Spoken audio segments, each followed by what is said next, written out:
अस्सलाम वालेकुम, मेरा नाम डॉक्टर सईद शेख है। आज का मेरा जो टॉपिक है वो C1 टू C7 या T1 लेवल तक किस तरह से हम डर्माटोम लेवल को और इस तरह से पल्पेट करते हैं।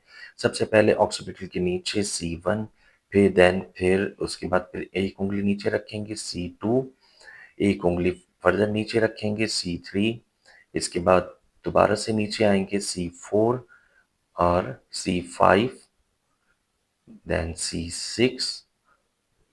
अब C7 और T1 इसका कंपेयर करना बड़ा मुश्किल हो जाता है, देखना कि C7 कहाँ पर है और T1 कहाँ पर है। इसके लिए हम एक काम करेंगे कि एक लाइन ड्रॉ करेंगे दोनों के बीच में, जहाँ पर आपको प्रोमिनेंट पार्ट बोन का दिखेगा, यहाँ पर आप एक लाइन ड्रॉ करेंगे क्योंकि जो लोग मॉडलिंग करते हैं, बाइक चलाते हैं, तो उसमें होता ये है कि इनकी जो डिस्टर्बेंस होती है C7 और T1 लेवल तक हो जाती है।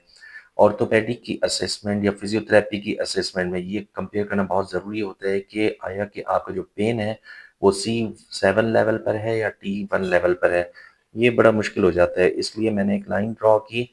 ये लाइन ड्रॉ करने का पर्पज़ ये होता है कि जब ये पेन होगा T1 लेवल पर, तो आप देखेंगे C7 लेवल पर जब मैं मूव कर रहा हूँ, जो इसमें वर्टिब्रा मूव करेगा वो C7 लेवल है और जो फिक्स वर्टिब्रा होगा वो T1 लेवल है।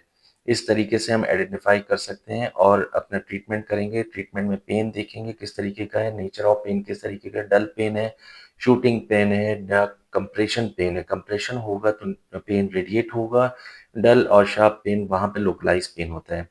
ड्राई नीडलिंग देखें किस तरीके से परफ़ॉर्म करवा रहा हूँ, जो भी हमारे पास नेक के पेशेंट्स आते हैं, उनको हम इस तरीके से ड्राई नीडलिंग परफ़ॉर्म करवाते हैं।